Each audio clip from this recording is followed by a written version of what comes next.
వచ్చి ఉచితంగా ఆర్టీసీ ప్రయాణం పెట్టడం జరిగింది. మీకు ఎలాంటి జీవనోపాధి కోల్పోయారు మీరు ఇప్పుడు? జే కోల్పోయామండి. మొత్తం ఫ్రీ బస్సులు అనడం, తర్వాత ఈ ఆటో వాళ్ళు ఒక ఆట ఆడుకున్నట్టు అయింది ఇప్పుడు. ఆ! ఆ?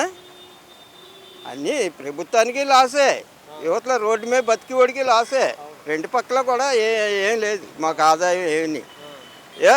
దగ్గర 400-500 చేసుకున్నారు, ఈరోజు రూపాయలు చేయటానికి కూడా ఇబ్బంది పడుతున్నాం. ఆ! ఆ? ఆ!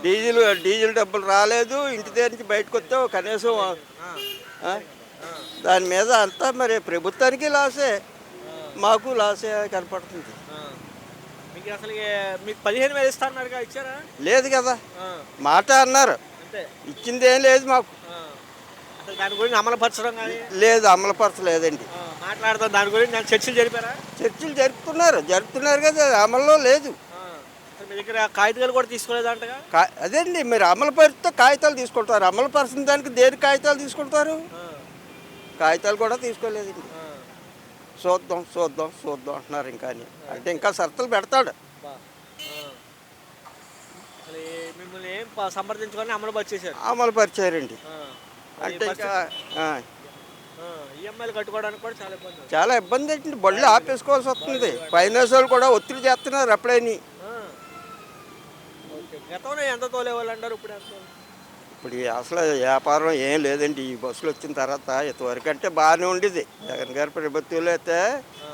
ఎక్కడ ఒత్తిడి లేదు, ఆటో వాళ్ళకి కానీ ఎవరికి ఒత్తిడి లేదు. అవును. ఇప్పుడు ఈ ప్రభుత్వం మారిన తర్వాత మోటార్ ఫీల్డ్కి ఒత్తిడి ఎక్కువైంది. ఆ! జనాల దగ్గర డబ్బులు కూడా లేవంటున్నారు. లేవు. ఆ! పథకాలు ఏమైనా వచ్చాయా మీకు అప్పుడు? ఇప్పుడు ఏమైనా వస్తున్నాయా? అప్పుడు వచ్చేయండి మరి పథకాలు, ఆటో వాళ్ళకి 10,000 రూపాయలు వేసేవాడు. తర్వాత ఇంత ఒత్తిడి కూడా ఉండేది కాదు. ఇప్పుడు ఒత్తిడి, పోలీసు వాళ్ళు కూడా ఒత్తిడి చేస్తున్నారు. ఇప్పుడు ఎక్కడ పడితే అక్కడ కేసులు రాయడం, ఆ! బళ్ళ నో పార్కింగ్ అంటాం. నో పార్కింగ్ అనడం, వీటి మీద కూడా కేసులు పెడుతున్నారు తప్ప ఈ ప్రభుత్వంలో మాకేం సుఖం కనపడలేదు. ఆ! చాలా ఇబ్బంది గురవుతుంది. ఇబ్బందే ఉందండి. మరి ఇల్లు గడవాలంటే కనీసం రోజుకు ఒక 400-500 చేసుకుంటేనే కానీ ఆయిల్ ఖర్చు, ఇల్లు ఫైనాన్స్లో కట్టుకోవాలంటే ఇబ్బందే కలుగుతుంది కదండి. మరి ఆ! మీరేమీ లేదు, మీ దృష్టిలో లేరు అసలు చంద్రబాబు నాయుడు. లేదండి, లేదు. లేకే కదా మేము ఎలా మాట్లాడుతున్నాం. ఆ! అదే జగన్ గారు అయితే మిమ్మల్ని గుర్తించి 10,000 కూడా ఇచ్చారు. ఇచ్చేవారండి, ఆ! 10,000 రూపాయలు ఇచ్చేవారు.